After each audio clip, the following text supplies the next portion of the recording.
إن الحمد لله نحمده ونستعينه ونستغفره ونؤمن به ونتوكل عليه ونعوذ بالله من شرور أنفسنا ومن سيئات أعمالنا من يهده الله فلا مضل له ومن يضلله فلا هادي له ونشهد أن لا إله إلا الله وحده لا شريك له ونشهد أن سيدنا مولانا محمدا عبده ورسوله أرسله بالحق بشيرا ونذيرا صلى الله تعالى عليه وعلى آله وأصحابه وبارك وسلم تسليما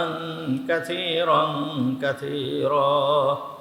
أما بعد فأعوذ بالله من الشيطان الرجيم بسم الله الرحمن الرحيم رب قد آتيتني من الملك وعلمتني من تأويل الأحاديث فاطر السماوات والأرض أنت وليي في الدنيا والآخرة توفني مسلما وألحقني بالصالحين صدق الله العظيم ونحن على ذلك من الشاهدين والشاكرين اللهم صل على محمد وعلى آل محمد كما صليت على إبراهيم وعلى آل إبراهيم إنك حميد مجيد اللهم بارك على محمد وعلى آل محمد كما باركت على إبراهيم وعلى آل إبراهيم إنك حميد مجيد سبحانك لا علم لنا إلا ما علمتنا اللهم انفعنا بما علمتنا فعلمنا ما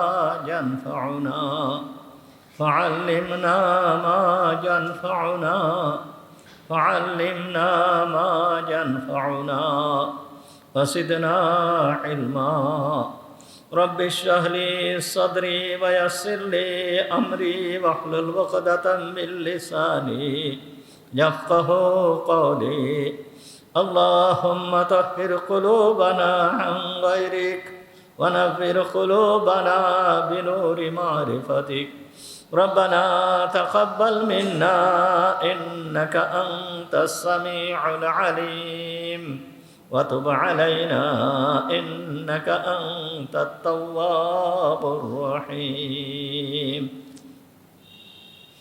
সমস্ত প্রশংসা সেই মহান রব্বুল আলামিনের জন্য যিনি আমাদেরকে আজকের এই পবিত্র জুমার দিনে জুমার নামাজ পড়তে আসার তৌফিক দান করেছেন এই জন্য আমরা সবাই বলি আলহামদুলিল্লাহ। আলোচনা চলতেছিল সূরা ইউসুফ সম্পর্কে। সূরা ইউসুফের 100 নম্বর আয়াত তেলাওয়াত করা হয়েছে। এই আয়াতের ভিতরে হযরত ইউসুফ আলাইহিস সালাম আল্লাহর দরবারে দরখাস্ত করতেছেন, রব্বি কদ আতাইতানি মিনাল মুলক ওয়া আল্লামতানি মিন তাআওয়িলিল আহাদিস। রব্বি, হে আমার রব, কদ আতাইতানি মিনাল মুলক, তুমি আমাকে রাজত্ব দান করেছো, ওয়া আল্লামতানি মিন তাআওয়িলিল আহাদিস, এবং তুমি আমাকে স্বপ্নের ব্যাখ্যা শিক্ষা দিয়েছো। ফাতিরিস সামাওয়াতি ওয়াল আরদ, তুমি আসমান এবং জমিনের সৃষ্টিকর্তা। আনতা ওয়ালিয়্যি ফিদ দুনিয়া ওয়াল আখিরা, তুমি দুনিয়া এবং আখিরাতে আমার সহায়ক, আমার উত্তম বন্ধু। তাওয়াফানি মুসলিমান ওয়া আলহিকনি বিসসালিহিন, তাওয়াফানি মুসলিমান, তুমি আমাকে মুসলমান অবস্থায় মৃত্যু দিও, ওয়া আলহিকনি বিসসালিহিন, এবং আমাকে নেককারদের সাথে মিলিত করায়ও। এই দোয়া হযরতে ইউসুফ আলাইহিস সালাম করলেন। আলোচনা হয়েছিল হযরতে ইউসুফ আলাইহিস সালামের পিতা এবং মাতা এবং তার ভাইয়েরা মিশরে আসলো। মিশরে আসার পরে ইয়াকুব আলাইহিস সালাম মিশরে 24 বছর অবস্থান করলেন। 24 বছর অবস্থান করার পরে এরপর উনি ইন্তেকাল করেন। ইন্তেকাল করার পূর্বে উনি ওসিয়াত করে গিয়েছিলেন যে আমার মৃত্যুর পরে আমাকে আমার বাপদাদার ভিটা অর্থাৎ সেই ফিলিস্তিনের আল খলিল শহর ইসহাক এবং ইব্রাহিম আলাইহিমাসসালাম এর রওজার পাশে আমাকে দাফন করিও। তাই মৃত্যুর পরে ওনাকে সেইখানেই দাফন করা হয়। এরপরে হযরত ইউসুফ আলাইহিস সালাম রাষ্ট্র পরিচালনা করতে থাকেন। সফলভাবেই রাষ্ট্র পরিচালনা করতে থাকেন। এত সুন্দরভাবে রাষ্ট্র পরিচালনা করেছেন যে রাষ্ট্রের ভিতরে বিন্দুমাত্র জুলুম, নির্যাতন, অত্যাচার কোনো কিছুই ছিল না। সমস্ত মানুষগুলো সুখে শান্তিতে বসবাস করতেছিল। এত সুখে শান্তিতে বসবাস করতেছিল যা ইতিপূর্বে কখনো হয় নাই। একমাত্র আদম আলাইহিস সালামের পরে যেই সময়ে দুনিয়াতে ফিতনা ফাসাদের সৃষ্টি হয় নাই, পাপাচারের সৃষ্টি হয় নাই, সেই সময়ে আল্লাহর বান্দারা দুনিয়াতে সুন্দরভাবে বসবাস করেছে। এরপরে দুনিয়াতে ফিতনা ফাসাদ চলে আসছে, গায়রুল্লাহর পূজা চলে আসছে। মানুষ সূর্যের পূজা করত, চন্দ্রের পূজা করত, মূর্তির পূজা করত। এই রকম অবস্থা দুনিয়ার ভিতরে চলতেছিল। সুতরাং এই সময়ে রাজা বাদশারা, শাসকবর্গ যারা ছিল তারা বড় অত্যাচারী ছিল, তারা বড় জালেম ছিল। তাদের অত্যাচার থেকে জনগণ নিরাপদ থাকতে পারত না। বিভিন্ন ধরনের অত্যাচার তাদের উপরে চালানো হতো। যারা একটু বড় হতো, যারা একটু ক্ষমতাবান হতো, তারা নিচুদের উপরে, দুর্বলদের উপরে বিভিন্ন ধরনের নির্যাতন তারা করত। কিন্তু ইউসুফ আলাইহিস সালাম এসে সেই অবস্থাকে সম্পূর্ণরূপে পাল্টিয়ে দিলেন। আর ইসলামী হুকুমতের মূল উদ্দেশ্য হচ্ছে তাই।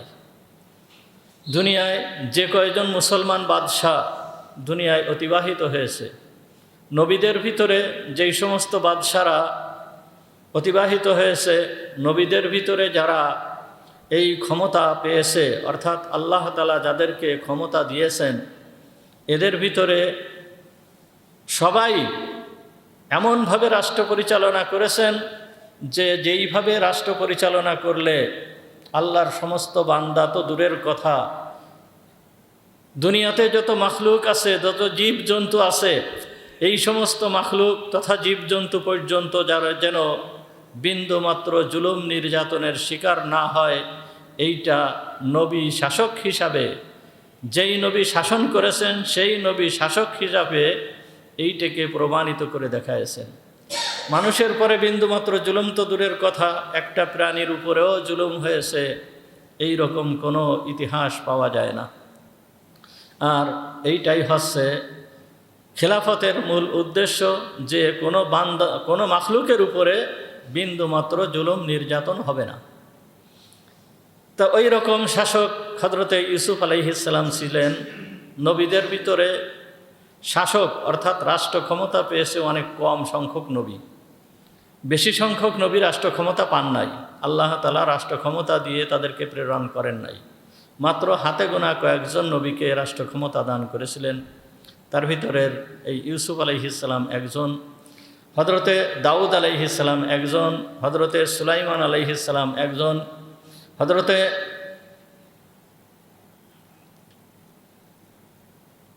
আমাদের নবী মুহাম্মদুর রাসূলুল্লাহ সাল্লাল্লাহু আলাইহি ওয়াসাল্লাম, এই কয়জনকেই সাধারণত রাষ্ট্র ক্ষমতার অধিকারী হিসাবে পাওয়া যায়। এদেরকে আল্লাহ তাআলা রাষ্ট্র ক্ষমতা দিয়ে এ কথাই বোঝাতে চেয়েছেন যে রাষ্ট্র পরিচালনার নিয়ম নীতি কেমন হবে, নমুনা কেমন হবে, কিভাবে রাষ্ট্র পরিচালনা করতে হবে, এইটাকে জানানোর জন্যই এই নবীদেরকে রাষ্ট্র ক্ষমতা দিয়েছিলেন। আর যত নবী আছে, যত নবী দুনিয়া আসছে, কাউকে আল্লাহ তাআলা রাষ্ট্র ক্ষমতা দেন নাই, রাষ্ট্র ক্ষমতা তাদের হাতে আসে নাই। তো হযরত ইউসুফ আলাইহিস সালামকে আল্লাহ তাআলা এমন একটা রাষ্ট্র ক্ষমতা দান করেছিলেন, যেই রাষ্ট্র ক্ষমতা সেই যুগে সেই সময়ে পৃথিবীর ভিতরে সেরা রাষ্ট্র ক্ষমতা ছিল। পৃথিবীর ভিতরে সবথেকে শক্তিধর রাষ্ট্র ছিল তখন মিশর। এই মিশরের রাষ্ট্র ক্ষমতা আল্লাহ তাআলা হযরত ইউসুফ আলাইহিস সালামকে দিয়েছিলেন। তাই ইউসুফ আলাইহিস সালাম এই রাষ্ট্র ক্ষমতা পরিচালনা করছেন, আল্লাহকে বিন্দুমাত্র ভোলেন নাই। আল্লাহকে বিন্দুমাত্র ভোলেন নাই, বরঞ্চ রাষ্ট্র ক্ষমতা পরিচালনা করার পর এইভাবে চলতে চলতে উনি শেষে এসে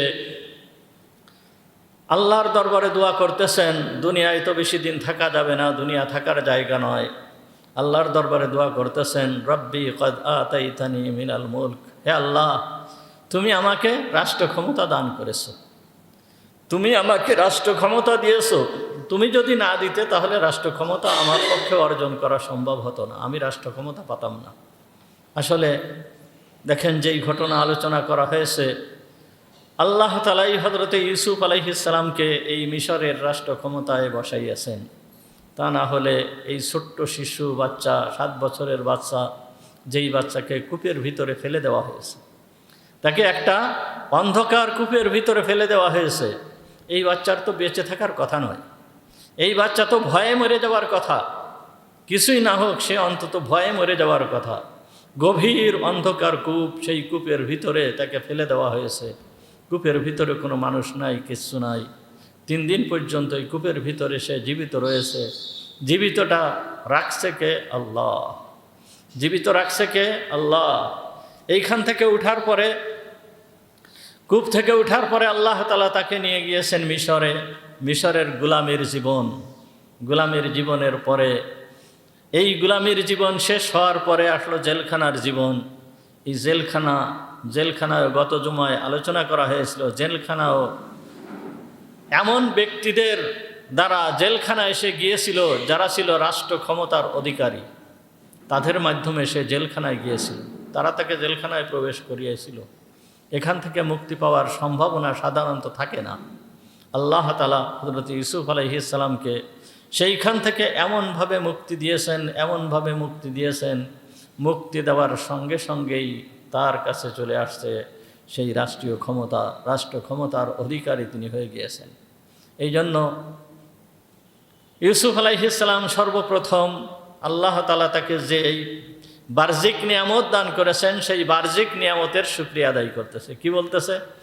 রব্বি কদ আতাইতানি মিনাল মুলক, হে আমার রব, তুমি আমাকে রাজত্ব দিয়েছো, তুমি আমাকে রাষ্ট্র ক্ষমতা দান করেছো। এই রাষ্ট্র ক্ষমতা দেওয়ার মূলে তুমি ছাড়া আর কেউ নাই। এইভাবে হযরত ইউসুফ আলাইহিস সালাম এই বাহ্যিক যেই নিয়ামত, অর্থাৎ প্রকাশ্য যে নিয়ামত আল্লাহ তাআলা দান করেছেন, সেই নিয়ামতের শুকরিয়া আদায় করলেন। এরপরে ইউসুফ আলাইহিস সালাম বলতেছেন, ওয়া আল্লামতানি মিন তা'বিলিল আহাদিস। এখানে হচ্ছে অপ্রকাশ্য নিয়ামত। সাধারণত আমরা যেই সমস্ত নিয়ামতগুলো ভোগ করি, এই নিয়ামত 2 প্রকার। একটা হচ্ছে প্রকাশ্য নিয়ামত, যেইটা দেখা যায়, আর একটা হচ্ছে অপ্রকাশ্য নিয়ামত, যেইটা দেখা যায় না। যেই রকম আমরা যেই সমস্ত খাবার দাবার খাই, এগুলো প্রকাশ্য নিয়ামত। কাপড় চোপড় পরিধান করি, এগুলো প্রকাশ্য নিয়ামত। আমাদের স্বাস্থ্য শরীর ভালো থাকা, এটা হচ্ছে কি? প্রকাশ্য নিয়ামত। কিন্তু একটা নিয়ামত আছে অপ্রকাশ্য নিয়ামত, যেরকম আমাদের দিনদারি। আমাদেরকে আল্লাহ মুসলমানিত্ব দান করেছেন, ঈমান দান করেছেন, এইটা দেখা যায় না, এটা ভিতরগত জিনিস। তাই এইটা হচ্ছে অপ্রকাশ্য নিয়ামত। জ্ঞান, এলেম, এই যে এলেম, এইটাও হচ্ছে অপ্রকাশ্য নিয়ামত। আল্লাহ তাআলার পক্ষ থেকেই জ্ঞান দেওয়া হয়, এলেম দান করা হয়। এই জন্য মানুষ জ্ঞানী হয়, আলেম হয়। এটা অপ্রকাশ্য নিয়ামত। মানুষের ভিতরে লজ্জা থাকে, এই লজ্জা অপ্রকাশ্য নিয়ামত। মানুষের ভিতরে ভয় থাকে, ভয়টা হচ্ছে অপ্রকাশ্য নিয়ামত। এই সমস্তগুলো আল্লাহ তাআলার নিয়ামত। তা বাহ্যিক নিয়ামতের শুকরিয়া আদায় করার পরে এরপর ইউসুফ আলাইহিস সালাম বলতেছেন, ওয়াল্লামতানি মিন তাবিলিল আহাদিস, হে আল্লাহ, তুমি আমাকে স্বপ্নের ব্যাখ্যা শিক্ষা দিয়েছো। স্বপ্নের ব্যাখ্যা কিভাবে শিক্ষা দিয়েছো? নবুয়তের মাধ্যমে আমাকে স্বপ্নের ব্যাখ্যা শিক্ষা দিয়েছো। অর্থাৎ নবী যেই ব্যাখ্যা করে এই ব্যাখ্যা এদিক ওদিক হয় না, সঠিক ব্যাখ্যাই নবীর মাধ্যমে সম্ভব হয়। এই জন্য নবুয়ত এবং স্বপ্নের ব্যাখ্যা এই দুইটা ভিতরকার নিয়ামত, অর্থাৎ অপ্রকাশ্য নিয়ামত। হযরত ইউসুফ আলাইহিস সালাম সে কথা আল্লাহ তাআলার নিকট ব্যক্ত করতেছেন। এখন স্বপ্নের ব্যাখ্যা আমাদের এই সময় আমরা মনে করতে পারি যে স্বপ্নে একটা কিছু দেখছে তার ব্যাখ্যা করা, এইটা কি ধরনের নিয়ামত। দেখেন, এক এক যুগে এক একটা বিষয় প্রসিদ্ধ থাকে। এই ইউসুফ আলাইহিস সালামের যুগে সর্বশ্রেষ্ঠ জ্ঞান ছিল হচ্ছে স্বপ্নের ব্যাখ্যা। এখনো পর্যন্ত স্বপ্নকে উড়ায় দেওয়ার মতন নয়। অনেক মানুষ আছে এমন যে স্বপ্নে দেখতেছে, স্বপ্নে দেখার পরে এমন ভীত হয়ে যাচ্ছে যা বলার মতন না। সে অনেক বড় ব্যক্তিও এই স্বপ্নে দেখে ভীত হয়ে যাচ্ছে। এই রকম ধরনের বহুত ঘটনা ঘটেছে। পারস্যের যেই বাদশা ছিল, মুহাম্মদুর রাসূলুল্লাহ সাল্লাল্লাহু আলাইহি ওয়াসাল্লামের জন্মের দিন, যেই দিন হুজুর আকরাম সাল্লাল্লাহু আলাইহি ওয়াসাল্লাম জন্মগ্রহণ করেছেন, ওই দিন এই পারস্যের সবথেকে শক্তিশালী বাদশা, পৃথিবীর ভিতরে শক্তিশালী বাদশা, এই পারস্যের বাদশা স্বপ্নে দেখল তার প্রাসাদের 14টা গম্বুজ ভেঙে পড়েছে। প্রাসাদের থেকে 14টা গম্বুজ ভেঙে পড়ল। ভেঙে পড়ার সঙ্গে সঙ্গে সে তার দরবারের যেই সমস্ত জ্ঞানীগুণী ব্যক্তিরা ছিল, স্বপ্নের ব্যাখ্যা যারা করতে জানতো, তাদেরকে ডাকছে। ডাকার পরে বলতেছে যে আমি তো এই স্বপ্নে দেখলাম, এর ব্যাখ্যা কি হবে? তখন তারা বলেছিল যে জনাব, আপনি যে স্বপ্নে দেখেছেন আপনার প্রাসাদের 14টা গম্বুজ ধসে পড়েছে, এর দ্বারা বোঝা যায় যে এখন থেকে নিয়ে আপনার পরিবারের 14 জন আপনার এই সিংহাসনকে ধরে রাখতে পারবে, এরপরে যে আর কেউ সিংহাসন ধরে রাখতে পারবে না। এইখান থেকে এই সিংহাসন খতম হয়ে যাবে। এতটুকু মাত্র স্বপ্নে দেখছে, এটা হচ্ছে স্বপ্ন। এই স্বপ্নে দেখার পরে তার অবস্থা খুবই খারাপ হয়ে গিয়েছিল। সদা সর্বদা দুশ্চিন্তার ভিতর দিয়ে থাকত এবং অতি তাড়াতাড়ি হুজুর আকরাম সাল্লাল্লাহু আলাইহি ওয়াসাল্লামের জন্মের সময় স্বপ্নে দেখলো, আর এই পারস্যের সম্রাটের পতন হলো। আপনাদেরকে বলা হয়েছে যে হযরতে ওমর রাদিয়াল্লাহু তাআলা আনহুর খিলাফতের সময়, এই সময়ে পারস্য সম্রাটের পতন হয়ে গিয়েছে। এই 14টা পুরুষ একের পর এক, এতটুকু সময়ের ভিতরে 14 জন অতিবাহিত হয়ে গেছে, শেষ হয়ে গিয়েছে। তো স্বপ্নের ব্যাখ্যা এইটা আল্লাহ তাআলার পক্ষ থেকে দান করা একটা এলেম। আর ওই যুগে এর থেকে শ্রেষ্ঠতম জ্ঞান, এর থেকে শ্রেষ্ঠতম এলেম আর ছিল না। যেই ব্যক্তি স্বপ্নের ব্যাখ্যা করতে পারত, এই ব্যক্তিকে সব থেকে বড় জ্ঞানী বলে মনে করা হতো। এই জন্য তো বাদশাহ স্বপ্নে দেখেছিল, কি স্বপ্নে দেখেছিল? যে 7টা গাভী সমুদ্রের ভিতরের থেকে আসতেছে, আর এই 7টা যেই সমুদ্রের ভিতরের থেকে যে 7টা গাভী আসতেছে, এই 7টা গাভী হচ্ছে একেবারে দুর্বল, আর সমুদ্রের তীরে রয়েছে আরও 7টা গাভী। এই 7টা গাভীকে ওই 7টা গাভীতে এসে খেয়ে ফেলতেছে। এই স্বপ্নে দেখার পরেই তো এই বাদশা স্বপ্নের ব্যাখ্যা করার জন্য সবাইকে বলল। তখন দরবারে যারা ছিল তারা বলল যে এটা আসলে তেমন কোনো কিছুই নয়, এটা হচ্ছে মানুষ যা কল্পনা করে, সেই কল্পনা মানুষ স্বপ্নে দেখে, এটা হচ্ছে তাই, সুতরাং এর কোনো ব্যাখ্যা হয় না। কিন্তু বাদশা এতে সন্তুষ্ট হতে পারেন নাই। তখন উনি আরও খোঁজ লাগালেন যে কে আমার এই স্বপ্নের ব্যাখ্যা করে দিতে পারবে। তখন ওই যে ইউসুফ আলাইহিস সালাম জেলখানায় 2 জন ব্যক্তির স্বপ্নের ব্যাখ্যা করে দিয়েছিল, তার ভিতরের যার স্বপ্নের ব্যাখ্যা করে দিয়েছিল যে তুমি পরবর্তীতে চাকরি পাবে, তুমি আবার চাকরিতে পুনর্বহাল হবে, ওই ব্যক্তি যে বাদশাকে বলল যে হুজুর, জেলখানায় এমনই একজন ব্যক্তি আছে যার স্বপ্নের ব্যাখ্যা খুবই সঠিক হয় এবং সে উত্তম স্বপ্নের ব্যাখ্যা করতে পারে। সে বাদশা তৎক্ষণাৎই বলল, যাও তাকে ডেকে নিয়ে আসে। আর ওইখান থেকে তো ইউসুফ আলাইহিস সালাম বাদশার সামনে আসলেন, বাদশার সামনে দেখা হলো। বাদশার সামনে দেখা হওয়ার পরে বাদশাহ তার সাথে তার জ্ঞানকে পরীক্ষা করার জন্য অনেক কথা বলেছিলেন। এর ভিতরে বাদশাহ সব থেকে আশ্চর্য হয়েছিল যে বাদশাহ কিন্তু ইউসুফ আলাইহিস সালামের সঙ্গে ওই সময় ৭০টা ভাষায় কথা বলেছিল। বাদশাহ ৭০টা ভাষায় কথা বলেছে। বাদশাহ যেই ভাষায় প্রশ্ন করে ইউসুফ আলাইহিস সালাম সেই ভাষায় উত্তর দেন। একেবারে ৭০টা ভাষায় ইউসুফ আলাইহিস সালাম উত্তর দিয়েছিল। বাদশাহ ৭০টা ভাষা জানতো, কিন্তু ইউসুফ আলাইহিস সালাম এর থেকে আরও একটা অতিরিক্ত আরেকটা ভাষা জানতেন। সেই ভাষা হচ্ছে আরবি ভাষা, যেই আরবি ভাষা বাদশাহ জানতো না। ইউসুফ আলাইহিস সালাম আরবি ভাষায় সালাম করেছিল। তো এই এত কিছুর পরেও, এত ভাষা জানা সত্ত্বেও বাদশাহ কিন্তু তার সব থেকে বেশি আশ্চর্য হয়েছে ইউসুফ আলাইহিস সালাম যে স্বপ্নের ব্যাখ্যা করে দিয়েছে, এমনভাবে ব্যাখ্যা করে দিয়েছে এবং ব্যাখ্যা করে দিয়ে তার তদবিরও বলে দিয়েছে যে পরবর্তীতে আপনার করণীয় কি। এইটাই বাদশাহ সব থেকে আশ্চর্য হয়েছিল। আর এইখান থেকেই ইউসুফ আলাইহিস সালাম বাদশাহী পেলেন। তা এই যে বাদশাহী ইউসুফ আলাইহিস সালামের কাছে আসলো, আসার মূলে কি? আল্লাহ তাকে এই ক্ষমতা দান করেছেন, বাদশাহী দান করেছেন। স্বপ্নের ব্যাখ্যার যে জ্ঞান, স্বপ্নের ব্যাখ্যা করতে পারা, এই যে জ্ঞান, এইটাও আল্লাহ তাআলা তাকে দান করেছেন। এই জন্য হযরত ইউসুফ আলাইহিস সালাম আল্লাহর দরবারে শুকরিয়া আদায় করতেছেন। কি শুকরিয়া আদায় করতেছেন? রব্বি কদ আতাইতানি মিনাল মুলক ওয়া আল্লামতানি মিন তা'বিলিল আহাদিস ফাতিরাস সামাওয়াতি ওয়াল আরদ আনতা ওয়ালিয়্যি ফিদ দুনিয়া ওয়াল আখিরা তাওয়াফফানি মুসলিমান ওয়া আলহিকনি বিস সালিহিন। বলতেছে যে হে আল্লাহ, তুমি আমাকে রাষ্ট্র ক্ষমতা দান করেছো, স্বপ্নের ব্যাখ্যার জ্ঞান তুমি আমাকে দান করেছো, তুমি আসমান এবং জমিনের সৃষ্টিকর্তা, তুমি দুনিয়ায় এবং আখেরাতে আমার সহায়ক, আমার বন্ধু। তাওয়াফানি মুসলিমান, এইখান থেকে হযরতে ইউসুফ আলাইহিস সালাম বলতেছে যে দুনিয়ার ভিতরে যত সুখ শান্তি আরামায় সমস্ত কিছু পেলাম, দুনিয়ার যত যা কিছু ইচ্ছা ছিল সমস্ত কিছুই পূরণ হয়েছে। রাষ্ট্রীয় ক্ষমতা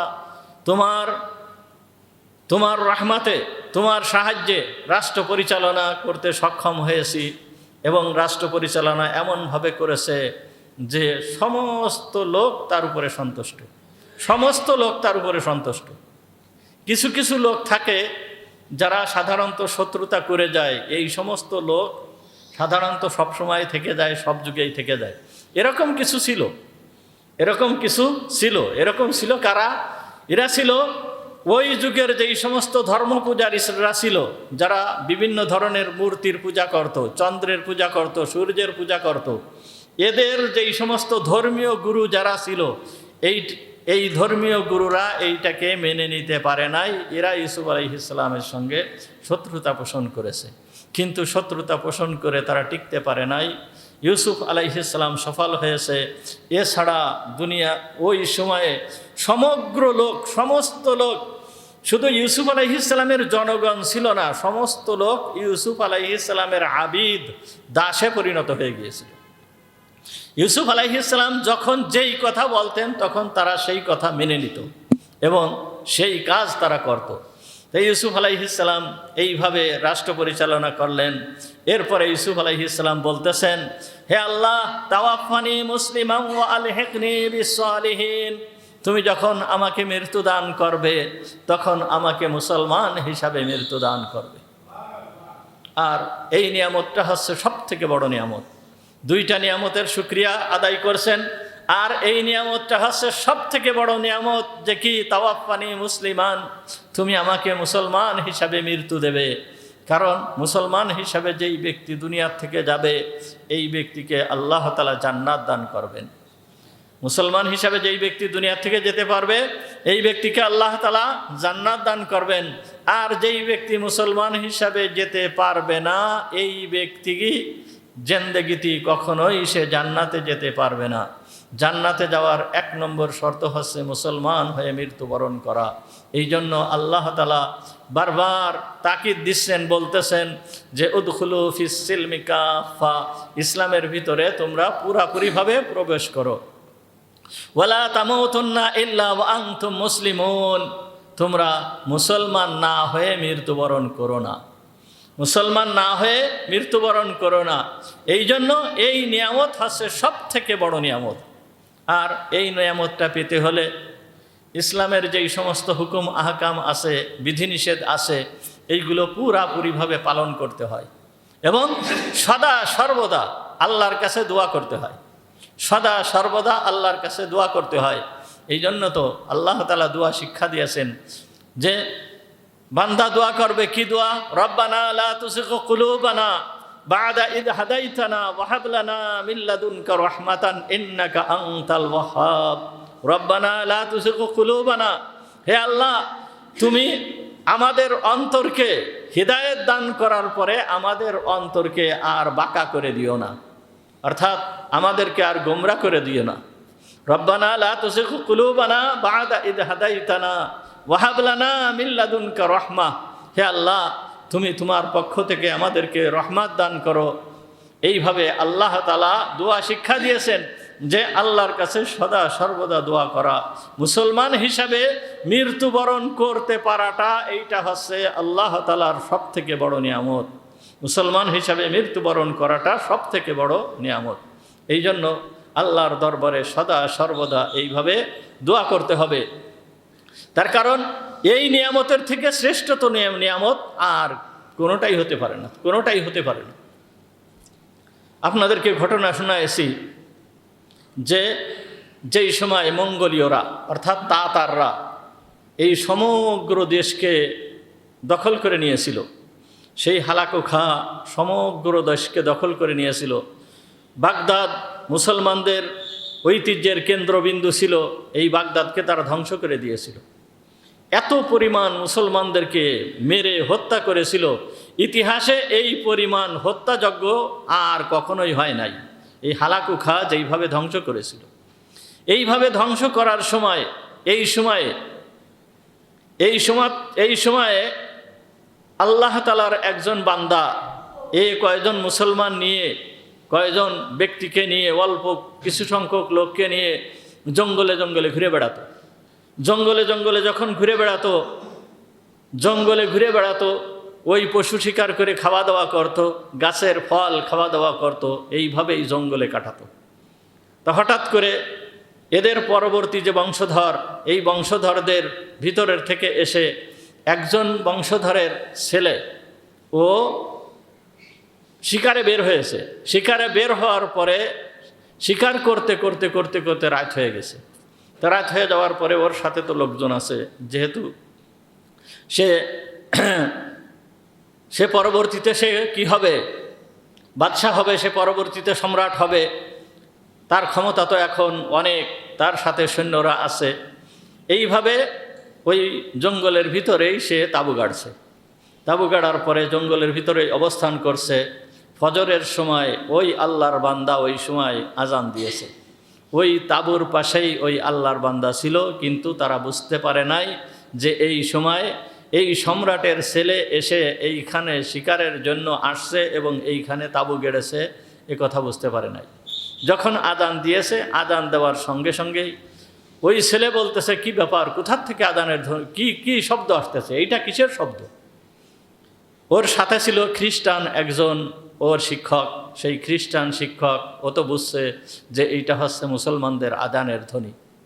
তখন বাদশাকে বলতেছে, মনে হয় কোনো শত্রু আপনার এবং আপনার পিতার কোনো শত্রু এই জঙ্গলের ভিতরে পলায় আছে, আর আপনি এই জায়গায় যে শিকার করতে আসছেন, এই শিকারগুলোকে দূর করার জন্য, তাড়িয়ে দেওয়ার জন্য এই ধরনের আওয়াজ করতেছে।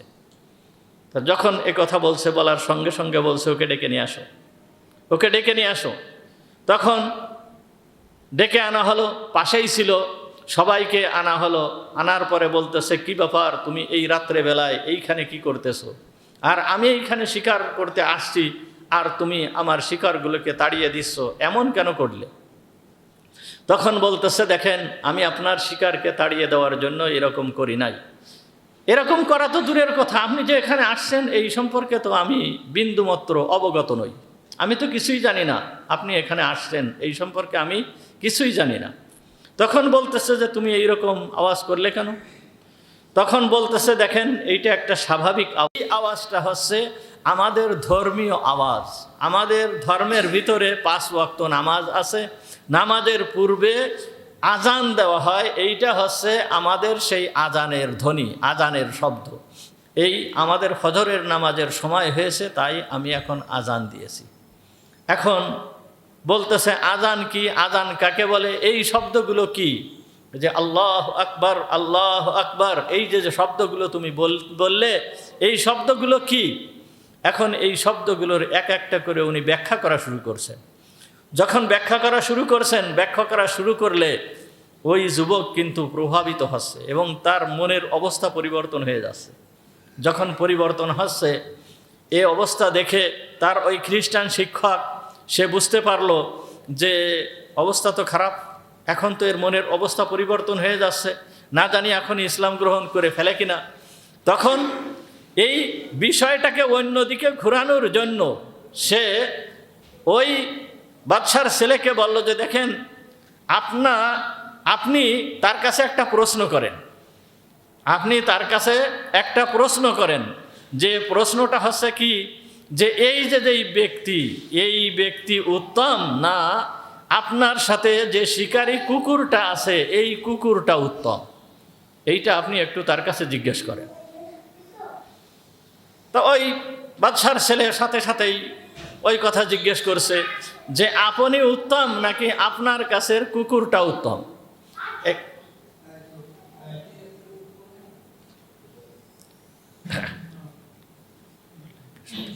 তো আপনার কাছের কুকুরটা উত্তম। তখন উনি বললেন যে দেখেন, এদিকে লক্ষ্য করি, বললেন দেখেন যে আপনার এই প্রশ্নের উত্তর কিন্তু আমি এক কথায় দিতে পারতেছি না।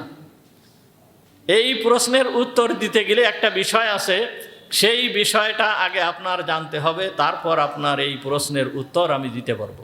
তখন বলল যে সেই বিষয়টা কি? তা বলল যে দেখেন, আমাদের ঈমান নামক একটা বস্তু আছে, আল্লাহর প্রতি বিশ্বাস রাখা। ঈমান কাকে বলে এইটাকে উনি বুঝাই দিয়েছেন। বুঝাই দেওয়ার পরে এরপরে বলতেছেন, আমি যদি ঈমানের সঙ্গে দুনিয়ার থেকে যেতে পারি, মুসলমান অবস্থায় দুনিয়ার থেকে যেতে পারি, যদি আমি মুসলমান অবস্থায় দুনিয়ার থেকে যেতে পারি, তাহলে আপনার কুকুর কেন, আপনার পিতার রাজপ্রাসাদের থেকে, আপনার পিতার থেকে, সারা দুনিয়া থেকে আমি উত্তম। আর যদি আমি ওই ঈমান ছাড়া যদি দুনিয়া থেকে চলে যেতে হয়, মৃত্যুর সময় যদি আমার ওই ঈমানটা না থাকে, মৃত্যু তো সবার হবে, যখন আমি মৃত্যুবরণ করব, মৃত্যুর সময় যদি আমার ঈমান না থাকে, তাহলে আপনার কুকুর কেন, আপনার কুকুরের পায়খানার থেকেও আমি নিকৃষ্ট। এই কথা যখন বলার সঙ্গে সঙ্গে ওই ছেলে, তখন তার মনের ভিতরে পরিবর্তন এসে গেছে। পরিবর্তন এসে যে তখনই বলে ফেললো যে দেখো তোমার এই দিনকে আমি এখন গ্রহণ করতে পারতেছি না, কিন্তু যখন তুমি শুনবে যে আমার পিতার ইন্তেকাল হয়েছে আর আমি ক্ষমতায় বসেছি, তখন আমাকে এই কথাটা একটু মনে করায় দেবে। ঠিক তার পিতার ইন্তেকালের পরে এই ব্যক্তি যে তাকে এই কথাটা মনে করায় দিয়েছিল, তখন সে এবং রাজদরবারের সবাই মিলে তখন আবার ইসলাম ধর্ম গ্রহণ করেছিল এবং তারা ইসলামের জন্য অনেক ত্যাগ তারা করেছে, অনেক রক্ত ঝরাইছে ইসলামের পক্ষে, যা বলে শেষ করা যাবে না। তো দেখেন, ঈমান বড় দামি সম্পদ, ঈমান বড় দামি সম্পদ, এর থেকে দামি সম্পদ আর একটাও হতে পারে না। এই জন্য হযরতে ইউসুফ আলাইহিস সালাম বলতেছে কি, তাওয়াফানি মুসলিমান ওয়া আলহিকনি বিসসালিহিন, তুমি আমাকে, হে আল্লাহ, তুমি আমাকে মুসলমান হিসাবে মৃত্যু দাও, আমাকে মুসলমান হিসাবে মৃত্যু দাও, ওয়া আলহিকনি বিসসালিহিন, এবং আমাকে নেককারদের অন্তর্ভুক্ত করো, নেককারদের সাথে আমাকে মিলিত করো। এই কথা আল্লাহর দরবারে হযরত ইউসুফ আলাইহিস সালাম দোয়া করলেন। ইউসুফ আলাইহিস সালাম দোয়া করলেন মানে এখন মৃত্যু দাও তা না, আল্লাহ আমার যখন মৃত্যু আসবে তখন তুমি আমাকে এই অবস্থায় মৃত্যু দিও, মৃত্যুর কামনা করা কিন্তু বিন্দু মাত্র জায়েজ নয়, বৈধ নয়। কোনো ব্যক্তি মৃত্যুর কামনা করতে পারবে না যে আল্লাহ তুমি আমাকে মৃত্যু দাও। আল্লাহ নিজের মৃত্যুর কামনা তো করতেই পারবে না, অন্যের মৃত্যুর কামনা তো দূরের, অন্যের মৃত্যুর কামনা তো করতেই পারবে না, নিজের মৃত্যুর কামনা তো দূরের কথা, অন্যের মৃত্যুর কামনা তো দূরের কথা, নিজেরও মৃত্যুর কামনা করতে পারবে না।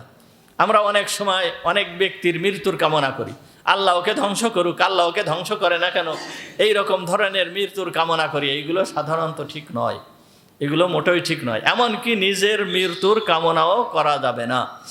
মৃত্যু যেই সময় আল্লাহ মৃত্যু দেবেন সেই সময়ে মৃত্যু আসবে, কিন্তু মৃত্যুর জন্য এতটুকু দোয়া করবে যে আল্লাহ তুমি আমাকে ঈমানের সাথে মৃত্যু দিও। এই রকম দোয়ার কথা আল্লাহ তাআলাও শিক্ষা দিয়েছেন। হযরতে ইউসুফ আলাইহিস সালাম এরপর সুন্দরভাবে রাষ্ট্র পরিচালনা করলেন। রাষ্ট্র পরিচালনা করার পরে এক সময়ে হযরতে ইউসুফ আলাইহিস সালাম ইন্তেকাল করলেন। যখন ইন্তেকাল করলেন তখন মিশরের ভিতরে শোকের ছায়া নেমে আসলো। এত বড় শোকের ছায়া নেমে আসছে, এত বড় শোকের ছায়া নেমে আসছে যে মিশরের ভিতরে এই রকম শোকের ছায়া ইতিপূর্বে কখনো নেমে আসে নাই। যেই ব্যক্তির জন্য মিশরের সুখ এবং শান্তি, সেই ব্যক্তি আজ দুনিয়া থেকে চলে গেল। সেই ব্যক্তি দুনিয়া থেকে চলে গেল। সমস্ত লোক ক্রন্দন করতেছে, সমস্ত মানুষ ক্রন্দন করতেছে। ক্রন্দন করতে করতে এমন অবস্থা হয়ে গেছে যে হযরতে ইউসুফ আলাইহিস সালামকে দাফন করতে হবে। দাফন কোন জায়গায় করা হবে? ইউসুফ আলাইহিস সালামকে কোথায় দাফন করা হবে? এই দাফন নিয়ে বেঁধে গেল বিরাট সমস্যা। এমন সমস্যা প্রত্যেক লোকেরা, প্রত্যেক গোত্রের লোকেরা, প্রত্যেক মহল্লার লোকেরা তারা বলতেছে যে আমাদের এই বাদশাকে আমাদের মহল্লায় দাফন করতে হবে। অন্য গোত্রের লোকেরা বলতেছে আমাদের মহল্লায় দাফন করতে হবে। এইভাবে প্রত্যেক গোত্রের লোকেরা এইভাবে প্রত্যেকে বলতেছে যে আমাদের মহল্লায় দাফন করতে হবে। এই সমস্ত ব্যাপার নিয়ে একটা কতল কিতাল পর্যন্ত সৃষ্টি হয়ে যাওয়ার সম্ভাবনা, মারামারি শুরু হয়ে যাওয়ার সম্ভাবনা হয়ে গেল। এই রকম একটা পর্যায়ে শুরু হয়ে গেল। দেখেন, যেই সমস্ত ব্যক্তিরা আসলে মানুষের অন্তরকে কেড়ে নিয়েছে, মানুষের অন্তরকে জয় করে নিয়েছে, এই সমস্ত ব্যক্তিদের প্রতি মানুষ সাধারণত এইরকম হয়ে যায়। আমাদের নবী মুহাম্মদুর রাসূলুল্লাহ সাল্লাল্লাহু আলাইহি ওয়াসাল্লাম যখন ইন্তেকাল করলেন তখন সাহাবীদের অবস্থা কি হয়েছিল বলেন তো? সাহাবীরা কোন অবস্থায় হয়েছিল? যেই ওমর রাদিয়াল্লাহু তাআলা আনহু, হুজুর সাল্লাল্লাহু আলাইহি ওয়াসাল্লাম তার সম্পর্কে বলছে যে ওমর তুমি যেই রাস্তা দিয়ে যাও ওই রাস্তা দিয়ে 3 দিন পর্যন্ত শয়তান চলাচল করে না। ওমরকে শয়তান এই রকম ভয় করত। তাহলে চিন্তা করেন, ওমরের মতন বাহাদুর ব্যক্তি, এত বড় শক্তিশালী ব্যক্তি, এত বড় বিচক্ষণ ব্যক্তি, এই ব্যক্তি যখন মুহাম্মদুর রাসূলুল্লাহ সাল্লাল্লাহু আলাইহি ওয়াসাল্লাম ইন্তেকাল করলেন, এই ইন্তেকালের সংবাদ যখন কানে আসছে, কানে আসার সঙ্গে সঙ্গে খাপের থেকে তরবারি বের করে সে সরাসরি ঘোষণা করছে যে বলবে যে মুহাম্মদ কদ মাত, যেই ব্যক্তি বলবে মুহাম্মদ মারা গিয়েছে, এই তরবারি দিয়ে আমি তার গর্দানকে উড়াই দেব, এই তরবারি দিয়ে আমি তার গর্দানকে উড়াই দেব। মুহাম্মদ মারা যায় নাই, সে আল্লাহর সঙ্গে দেখা করতে গিয়েছে। ওমরের অবস্থা এই রকম হয়ে গিয়েছে। চিন্তা করেন অন্যান্য সাহাবীদের অবস্থা কি হয়ে গিয়েছে। এরপরে যখন আবু বকর সিদ্দিক রাদিয়াল্লাহু তাআলা আনহুর কানে কথা গিয়েছে, আবু বকর সিদ্দিক রাদিয়াল্লাহু তাআলা আনহু তখন মদিনায় ছিলেন না, উনি সকালবেলায় একটু মদিনার বাইরে গিয়েছেন। যখনই শুনেছেন হুজুর সাল্লাল্লাহু আলাইহি ওয়াসাল্লাম আর দুনিয়াতে নাই, অতি দ্রুত চলে আসছেন। আসার পরে হুজুরের কাছে গিয়েছেন, মুখের থেকে কাপড় উঠাইছেন, মুখে চুম্বন করেছেন। এরপরে সাহাবীদের অবস্থা দেখে উনি তখন একটা ভাষণ দিয়েছিলেন। উনার ওই ভাষণ শুনে সমস্ত সাহাবীরা আবার নিজের অবস্থানে ফিরে আসছিল, নইলে পাগলের মতন ছুটাছুটি করতেছিল, পাগলের মতন ছুটাছুটি করতেছিল। যেই সমস্ত ব্যক্তিরা, যেই সমস্ত আল্লাহওয়ালা ব্যক্তিরা তার বান্দাদের মনকে জয় করে নিয়েছে, এই সমস্ত বান্দারা তাদের প্রতি এই রকম হয়ে যায়, এটা আশ্চর্যের কিছু নয়। যাই হোক, ইউসুফ আলাইহিস সালাম যখন ইন্তেকাল করলেন, ইন্তেকাল করার পরে এই রকম একটা অবস্থার সৃষ্টি হয়ে গেল যে এই আমাদের এই বাদশাকে আমাদের পাশে, আমাদের মহল্লায় দাফন করতে হবে। শেষমেশ এর ভিতরে একটা সমঝোতা হলো, সেইটা হলো কি যে হযরতে ইউসুফ আলাইহিস সালামকে এমন এক জায়গায় দাফন করতে হবে নীল নদীর ভিতরে। নীল নদীর পানি যেইখান দিয়ে যায় সেইখানে ইউসুফ আলাইহিস সালামকে দাফন করতে হবে। তাই ইউসুফ আলাইহিস সালামের দেহ মোবারককে জুখাম অর্থাৎ উন্নত ধরনের সাদা রঙের মরমর পাথর, এই পাথর দিয়ে একটা তাবুত অর্থাৎ বাক্স করেছিল। এই বাক্সের ভিতরে হযরত ইউসুফ আলাইহিস সালামকে তারা রেখে দিয়েছিল এবং এই বাক্স সহ হযরত ইউসুফ আলাইহিস সালামকে নীল নদীর এমন জায়গায় রেখে দিয়েছিল যে ওই পানি যখন প্রবাহিত হবে ইউসুফ আলাইহিস সালামের দেহ মুবারক স্পর্শ করে যেই পানি চলবে, ওই পানির বরকতে সমস্ত মিশরের নীল নদের পানি বরকতময় হবে আর ওইখান থেকে মানুষ উপকৃত হবে। এই জন্য ওইখানে হযরতে ইউসুফ আলাইহিস সালামকে দাফন করা হয়েছিল। এখন একটা কথা এইখান থেকে হয়তো আপনাদের মনের ভিতরে আসতে পারে যে একটা মানুষ মৃত্যুবরণ করেছে, এই মৃত্যুবরণ করার পরে এই মানুষটার কি কোনো ক্ষমতা আছে, কোনো শক্তি আছে? কোনো ক্ষমতা নাই, কোনো শক্তি নাই। এটা অবশ্যই সত্য। আর প্রত্যেকটা মানুষ একথা বিশ্বাস করবে যে একটা মানুষ মৃত্যুবরণ করার পরে এই মানুষের কোনো ক্ষমতা থাকে না, কোনো শক্তি থাকে না। মৃত্যুবরণ করা মানুষ কেন, আমরা জীবিত যেই মানুষ আছি আমাদের কি কোনো ক্ষমতা বা শক্তি আছে? ব্যক্তিগত কোনো ক্ষমতা শক্তি আছে? যেই ক্ষমতা বা শক্তি দেওয়া এটা তো আল্লাহর দেওয়া ক্ষমতা, আল্লাহর দেওয়া শক্তি। তারপরেও ব্যক্তি যে মৃত্যুবরণ করেছে তার কোনো ক্ষমতা থাকে না। সুতরাং এই মৃত্যু ব্যক্তির কাছে কোনো কিছু আশা করা যাবে না, চাওয়া যাবে না। মৃত্যু ব্যক্তির কাছে কোনো কিছু কি করা যাবে না, চাওয়া যাবে না। মৃত্যু ব্যক্তির কবরকে পূজা করা যাবে না। পূজা করা মানে মৃত্যু ব্যক্তির কবরের পাশে যেয়ে মৃত্যু ব্যক্তির কবরকে সিজদা করা। আল্লাহকে যেই রকম সিজদা করা হয় ওই রকম ধরনের সিজদা করা, কবরের পাশে এই রকম ধরনের সিজদা করা যাবে না। মৃত্যু ব্যক্তির কাছে যে কোনো কিছু চাওয়া যাবে না যে অমুক তুমি আমার তো সন্তান হচ্ছে না, তুমি আমাকে একটা সন্তান দান করো। অমুক আমি বিপদের ভিতরে আছি, তুমি আমার বিপদটাকে উদ্ধার করো। এই রকম ধরনের কথাবার্তা বলা যাবে না। এইটা নিঃসন্দেহ শিরক, এই রকম ধরনের করা যাবে না। কিন্তু বরকত একটা আলাদা জিনিস। এই বরকতটা সাধারণত ওই ব্যক্তির কোনো ক্ষমতা নেই, ওই ব্যক্তির পক্ষ থেকে আসে না। এই বরকতের কথা ইতিপূর্বেও বলা হয়েছে, এইটা আল্লাহ তাআলা দান করেন। এটা কে দেন? আল্লাহ তাআলা দান করেন। এই বরকতটা নেককার বান্দাদের ওসিলায় আল্লাহ বরকত দান করেন। নেককার বান্দাদের ওসিলায় আল্লাহ তাআলা বরকত দান করেন। এই জন্য এই আপনার নেককার বান্দারা যেই জায়গায় নেককার বান্দাদের দাফন করা হয়, ওই জায়গায় যদি কোনো ব্যক্তিকে দাফন করা হয় তার প্রতি আল্লাহর রহমত আসে, আল্লাহর রহমত আসে ওই নেককার বান্দার ওসিলায়। দেখেন কাসেম নানতুবি রহমাতুল্লাহি আলাই, কাসেম নানতুবি রহমাতুল্লাহি আলাইয়ের একজন ছাত্র খাদেম ছিল। এই খাদেম একবার কাসেম নানতুবি রহমাতুল্লাহি আলাইয়ের সাথে কোনো এক জায়গায় যাচ্ছিল। যাওয়ার সময় ওনাকে জিজ্ঞেস করতেছে, হুজুর এই যে হুজুর আপনার কাছ থেকে শুনি যে কোনো নেককার ব্যক্তির পাশে যদি কোনো ব্যক্তিকে দাফন করা হয় ওই নেককার ব্যক্তির ওসিলায় আল্লাহ তাআলা হয়তো ওই বান্দার কবরের আযাবকে কমায় দিতে পারেন বা মাফ করে দিতে পারেন। এই রকম আপনারা বলেন, এইটা আবার কিভাবে সম্ভব, এইটা কি করে সম্ভব? তখন বলতেছে যে দেখো, এই প্রশ্নের জবাব আমি তোমাকে এখন দেবো না, একটু পরে দেব। তখন উনি নিয়ে গিয়েছেন।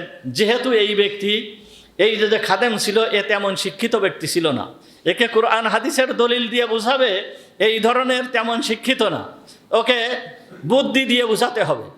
তখন কাসেম নানতুবি রহমাতুল্লাহ আলাই যেইখানে উনি সফরে গিয়েছেন সেইখানে গিয়েছেন, তখন তো আর ফ্যান ছিল না, এসির ব্যবস্থা ছিল না, পাখা দিয়ে বাতাস করতে হতো। তো ওই খাদেম কাসেম নানতুবি রহমাতুল্লাহি আলাইকে পাখা দিয়ে বাতাস করতেছে। যখন বাতাস করতেছে, বাতাস করার সময় বলতেছে, এই তুমি কাকে বাতাস করতেছো? তখন বলতেছে, হুজুর আপনাকে বাতাস করতেছি। ঠিক করে বলো কাকে বাতাস করতেছো? তা আপনাকে বাতাস করতেছি। তা কই আমাকে বাতাস করতেছো? তুমি আমাকে বাতাস করতেছো, এরা বাতাস পাচ্ছে না? আমার পাশে যারা বসে আছে এরা কি বাতাস পাচ্ছে? তখন বলতেছে হ্যাঁ এরাও তো বাতাস পাচ্ছে। তো হচ্ছে তুমি কি ওদের কি বাতাস করতেছো? তা বলতেছে যে না, ওদের তো বাতাস করতেছি না, বাতাস তো করতেছি আপনাকে। তখন বলতেছে এইটাই হচ্ছে বরকত, এইটাই হচ্ছে বরকত। আল্লাহ তাআলা ওই নেককার বান্দার প্রতি এমন পরিমাণ বরকত নাজিল করেন, সেই বরকতের ছিটাফাটা কিছু এটা ওটা একটু অন্যদের পাশে যায়। এইটাই হচ্ছে বরকত, এইটাই হচ্ছে বরকত। আর এই যে বরকত, এইটা কোনো নাজায়েজ বিষয় না, বরঞ্চ এইটা হচ্ছে একটা ভালো বিষয়। এটা হচ্ছে কি ভালো বিষয়। আমরা এই কবর সম্পর্কে বলতে যে অনেক সময় এমন এমন কথাবার্তা বলে ফেলাই যে কবর জিয়ারত করা পর্যন্ত যাবে না, এই রকম ধরনের কথাবার্তা আমরা অনেকে বলি। এমনকি এক শ্রেণীর লোক বলতেছে যে হজে যাচ্ছ যাও, কিন্তু ওই কবর জিয়ারতে যায় না। মুহাম্মদুর রাসূলুল্লাহ সাল্লাল্লাহু আলাইহি ওয়াসাল্লামের কবর জিয়ারতে যাওয়া যাবে না। আপনাদেরকে ঘটনা শোনাইছি, আমার নিজের ঘটনা। হজের সময় যেই দিন মক্কার থেকে মদিনায় যাব, সেই দিন আমাকে এক লোক বলতেছে যে আমার সাথে খুব সম্পর্ক, ভালো একটা সম্পর্ক, মক্কায় থাকে। উনি আমাকে বলতেছে যে কাল আমার বাসায় চলেন, বাসার থেকে বেড়ায় আসেন।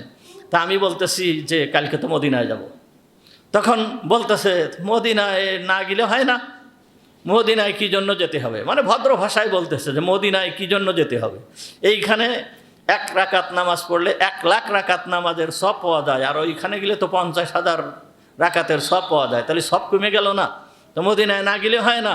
সরাসরিভাবে বলতে পারতেছে না যে আপনি মদিনায় যাবেন কেন, কবর জিয়ারত করা যায় না কি, এরকম কথা যদি বলে তাহলে তো সে তো আর আমার সামনে তো আর করতে পারবে না। এই জন্য ওই রকম বলে নাই, তো ওই মদিনায় না গেলে হয় না। তখন আমিও তাকে ভদ্র ভাষায় বুঝাই দিলাম, দেখেন এইটা কোনো সওয়াবের ব্যাপার না, এইটা হচ্ছে মুহাব্বতের ব্যাপার, প্রেমের ব্যাপার, আন্তরিকতার ব্যাপার। আমি এইখানে আসলাম আর মুহাম্মদুর রাসূলুল্লাহ সাল্লাল্লাহু আলাইহি ওয়াসাল্লামের কবর জিয়ারত করব না, এটা তো কখনোই হতে পারে না, কখনোই হতে পারে না। তখন আর কোনো কথা বলেন নাই।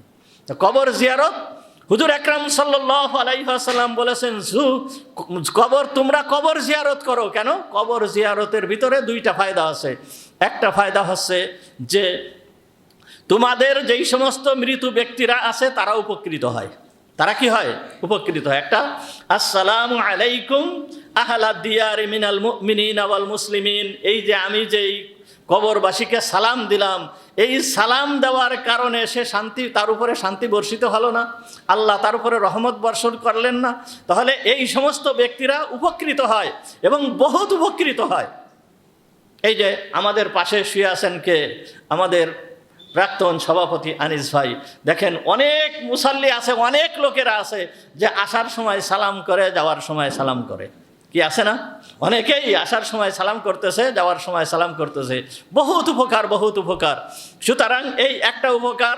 আর 2 নম্বর উপকার হচ্ছে যে তোমাদের আখিরাতের কথা স্মরণ হবে, তোমাদের আখিরাতের কথা স্মরণ হবে।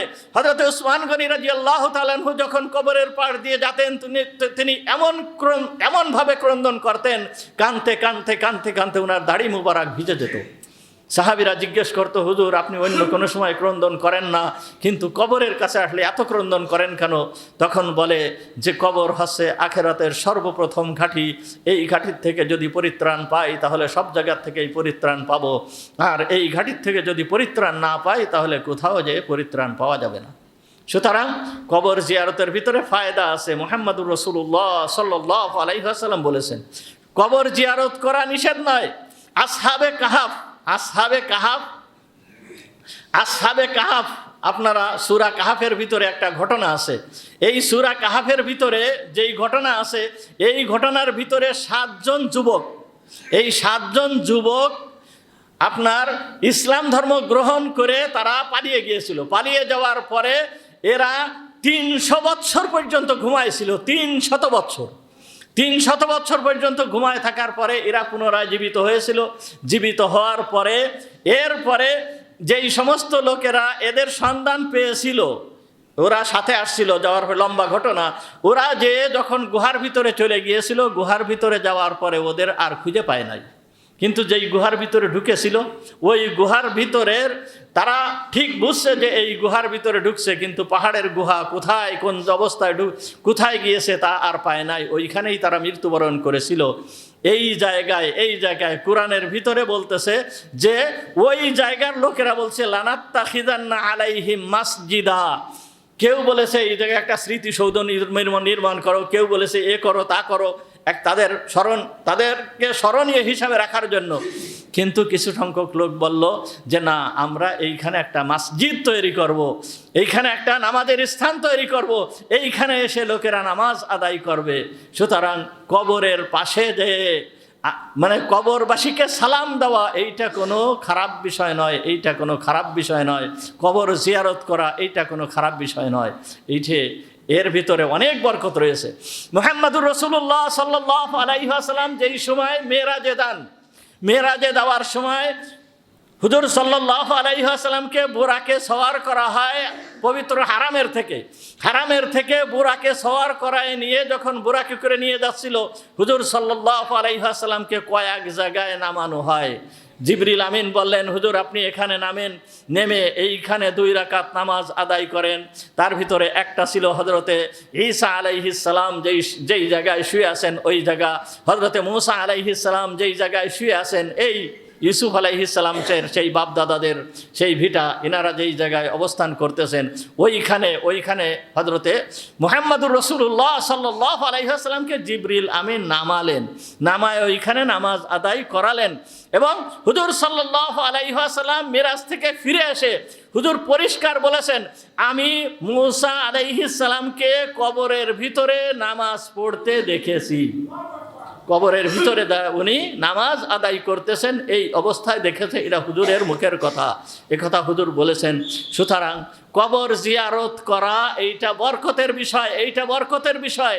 কবর জিয়ারত করা যাবে না এ কথা বলা যাবে না। হাদিসের ভিতরে এই কবর জিয়ারত সম্পর্কে বহুত ফায়দা আছে। আয়েশা সিদ্দিকা রাদিয়াল্লাহু তাআলা আনহাকে হুজুর অনুমতি বলেছেন যে তুমি তোমার ভাইয়ের কবর জিয়ারত করো। আরও বহুত হাদিস আছে।